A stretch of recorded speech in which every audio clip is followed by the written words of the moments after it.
Hello, welcome back, Recapped Mystery here. Today, I'm going to explain an American coming-of-age comedy drama film, Jack. Watch out and take care.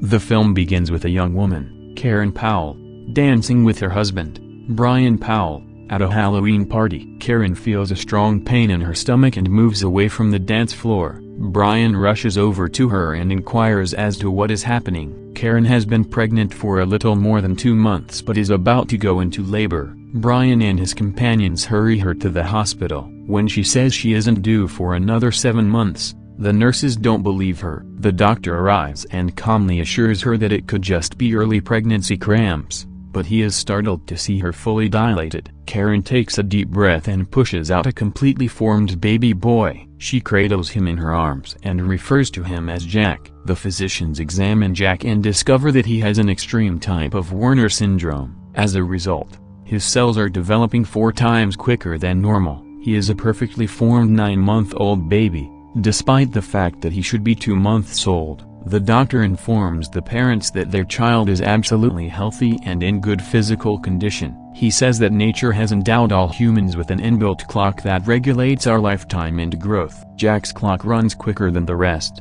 The ailment is unheard of, so there is no cure, but if the child continues to grow at this rate, he will be a fully developed 40-year-old man by the age of 10. The parents are completely taken aback.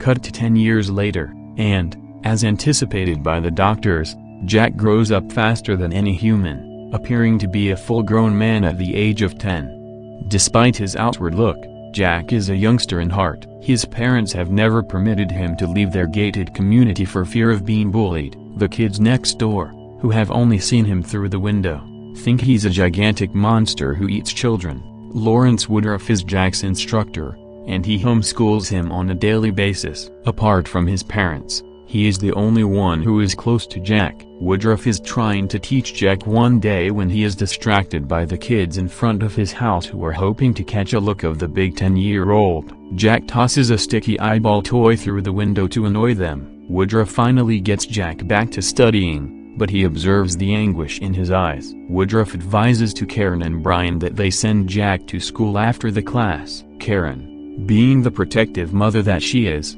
opposed to the idea. Woodruff claims that they may notify the principal and prepare the children for Jack's arrival to make it easier for him to fit in, but the parents remain opposed. Jack and Karen spend the evenings playing Marco Polo around the house. After the game, Jack asks Karen if he really is a gigantic monster. During the day, he had overheard the kids talking about him. Karen assures him that he is as normal as any other youngster his age, which is completely false. Brian and Karen debate whether or not to send their child to school before going to bed. They are disturbed when Jack enters their room and requests to sleep with them since he had a nightmare. The next day, Jack is informed that he will be attending school for the first time. He shaves his beard and puts on his clothing with zeal. Karen packs him a lunch and they head to school. They meet the principal, McGee, who greets Jack. His parents wish him luck. Karen asks him to phone her whenever he is bullied before leaving. After that, the principal introduces Jack to his instructor, Ms. Marquez. Jack enters the classroom and takes a seat in front of his peers. He chased away a group of youngsters from the same class the day before. Ms. Marquez introduces him to the children and requests that he take a seat. Jack then takes a seat that is too tiny for him. He falls off while attempting to fit in,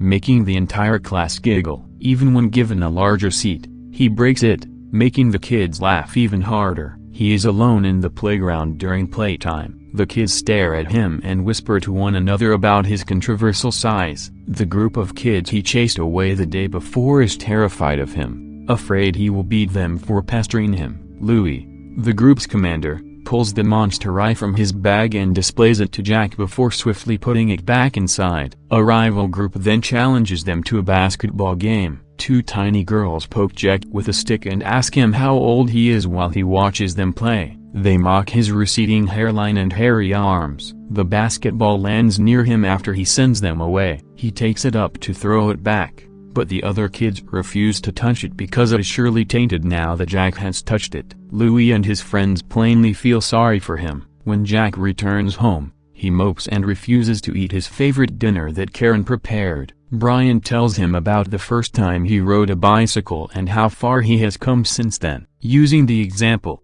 he demonstrates to Jack that the youngsters at school will eventually open up to him, because he has no one to eat with the next day. Jack goes into a tunnel to eat. Miss Marquez feels sorry for the child and sits with him at the table. Louis and his friends are once again challenged to a basketball game. Louis encourages Jack to play alongside them because they are low on players. For the first few rounds, Jack is unsure what he should do, but once he gets the feel of it, he scores the most points and leads Louis' side to victory for the first time. They then go to Miss Marquez's class, where she invites them to write an essay about what they aspire to be in the future. Because of his specialties, she pays special attention to Jack. Jack, on the other hand, begins to develop feelings for his teacher. After school, Jack expresses gratitude to Louis for allowing him to play. Louis, in turn, requests another favor from him. He wants him to play the principal in front of his mother, Dolores, so he doesn't get in trouble for not finishing his homework. Jack is skeptical, but Louis doesn't give him time to explain. Dolores enters at school and addresses herself to Jack, mistaking him for the principal. She informs him that she has recently divorced and that Louis is behaving out as a result. While she speaks, Jack merely responds with one word. He concludes the talk by saying that Louis is the smartest child in school and that she shouldn't be concerned about him. Before departing, Dolores gives him her phone number and invites him to lunch. Louis praises Jack for his support and accepts him into his gang.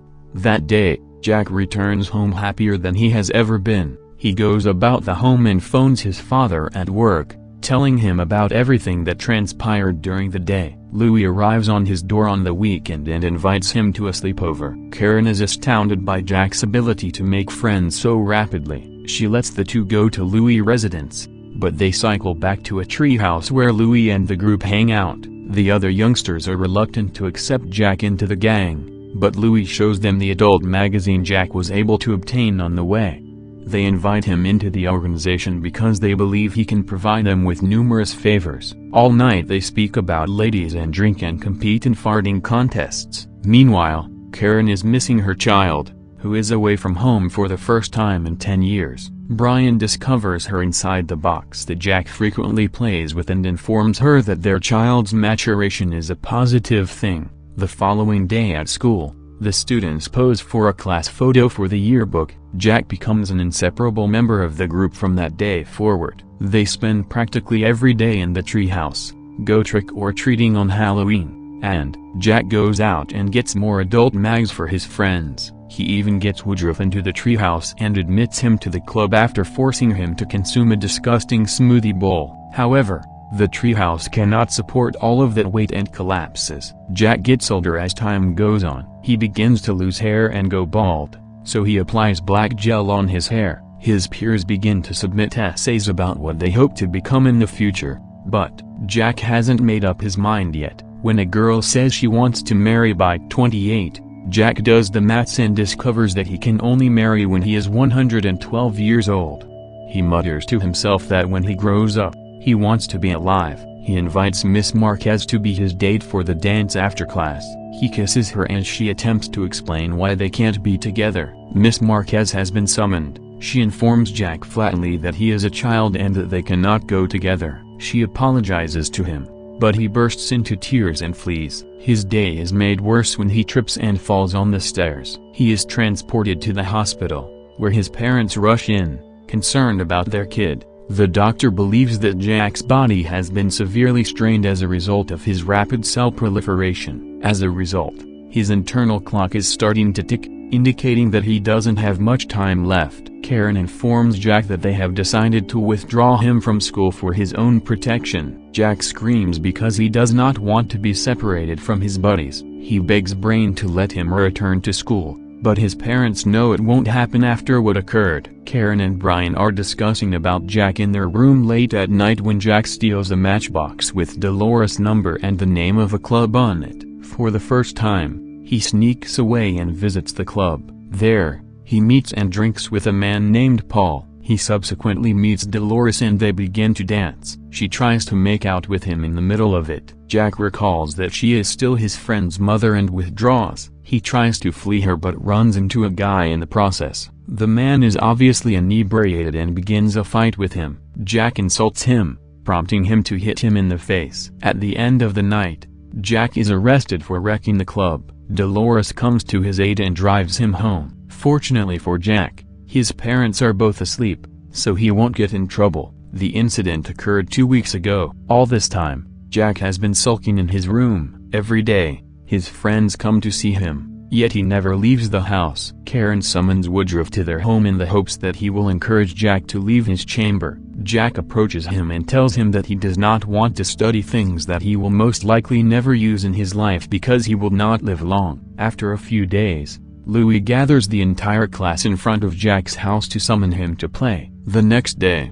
Jack emerges from his chamber and chooses to return to school. His parents agree since they see how happy he is at school. Everyone in his class is relieved to have him return. Jack and his friends are attending their high school graduation 7 years later. He's much older today, with gray hair and wrinkles. At the end of the film, he gives a speech in which he reminds people that life is short and encourages them to live it to the fullest. The end. Please subscribe to assist the channel, turn on notification and leave a like. Thank you for taking the time to watch. See you again soon.